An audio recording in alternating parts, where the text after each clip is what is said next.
नमस्कार बालदोस्तांनो. आपल्या दवणे आजींच्या सुरस कथा या यूट्यूब चॅनलवर तुमचं खूप खूप स्वागत आहे. आज मी तुम्हाला गाय आणि तिचा गोठा ही गोष्ट सांगते. गाय आणि तिचा गोठा. तर होतं असं, एका गोठ्यात एक गाय सुखात आरामात अगदी आनंदात राहत असते. छान तिला खूप मजा येत असते. आपल्या घरात आपली ती सुखाने राहत असते. गोठा प्रशस्त होता, मोठा होता, सुंदरपणे ती छानपणे राहत होती. पण काय झालं, एक दिवस खूप मोठा पाऊस आला. खूप मोठा पाऊस आला आणि त्या पावसात एक कुत्रा कुडकुडत असा तिच्या गोठ्याजवळ आला.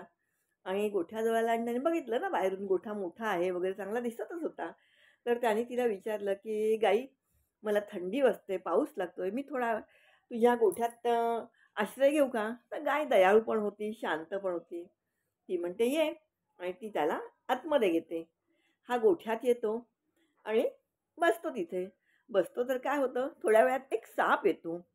साप येतो तर ही गाय काही बोलण्याच्या आधीच तो कुत्रा त्याला बोलतो, "ये, ये, आत ये, भरपूर जागा आहे." म्हणजे तो साप विचारतोय, की "तुझ्या घरात मी येऊ का? येऊ का?" म्हणेस तर हा स्वतःच बोलतो. गाईला ते आवडत नाही, की घर माझं, गोठा माझा आणि हा कोण सांगणारा? पण गाय मुळातच शांत असते.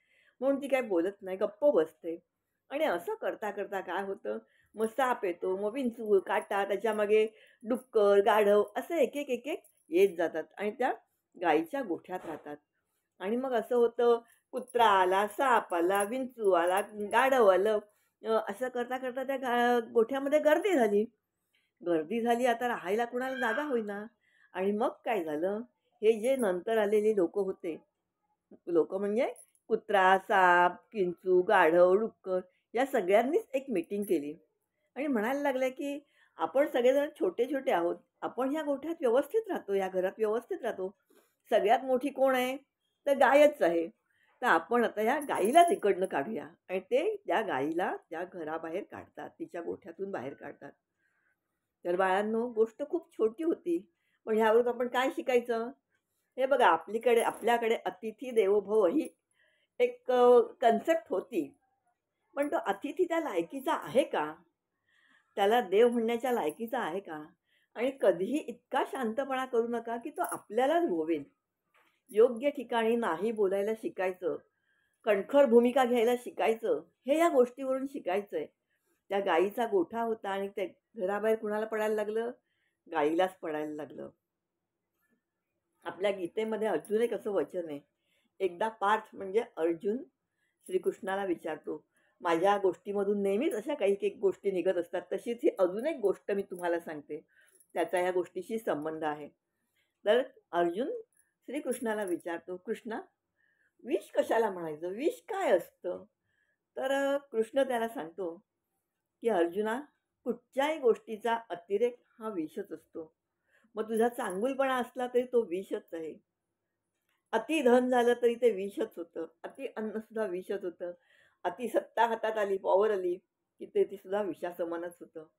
बघा, माणसांकडे जास्त पैसा आला तरी माणूस उर्मट बनतो. हं.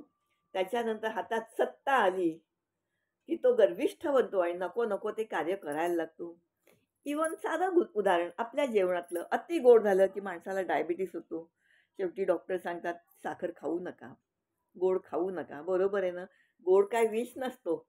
पण त्याचा अतिरेक झाला की ते विष बनतं. तसा इथे या गाईचा शांतपणा आहे. त्या शांतपणाचा अतिरेक झाला. मग तुम्हाला जर तुमच्या घरात कोणी येऊन बोललं, की "हे उद्धट आहे, हा नालायक आहे, हटवादी आहे," तरी हरकत नाही. असू दे, मी कडक आहे, हट्टी आहे. नाही. माझ्या घरात माझ्या रूलप्रमाणेच राहायचं. जे माझे रूल आहेत तसंच राहायचं. आमची आई आम्हाला एक सांगायची, दुसऱ्याला पाहिजे तर आपला जेवायचं ताट द्या, पण बसायचा पाट देऊ नका. तर कधीही कोणालाही एवढी मुभा द्यायची नाही. योग्य ठिकाणी नाही बोलायला शिकायचं. बाळांनो, शिकायचं. आजची ही गोष्ट लहान मुलांसाठीच आहे असं नाही. ही गोष्ट मोठ्या माणसांनीही ऐकावी आणि जरूर त्याचं अनुकरण करावं. घरात आलेल्या पाहुण्याला पाहुण्याप्रमाणेच ठेवायचं. त्याला आपल्या घरातल्या गोष्टींमध्ये ढवळाढवळ करून द्यायची नाही. बाळांनो, ही छोटीशी गोष्ट तुम्हाला आवडली असेल तर लाईक करा, शेअर करा आणि सबस्क्राईब करा. पुढच्या गोष्टीपर्यंत जय श्रीराम.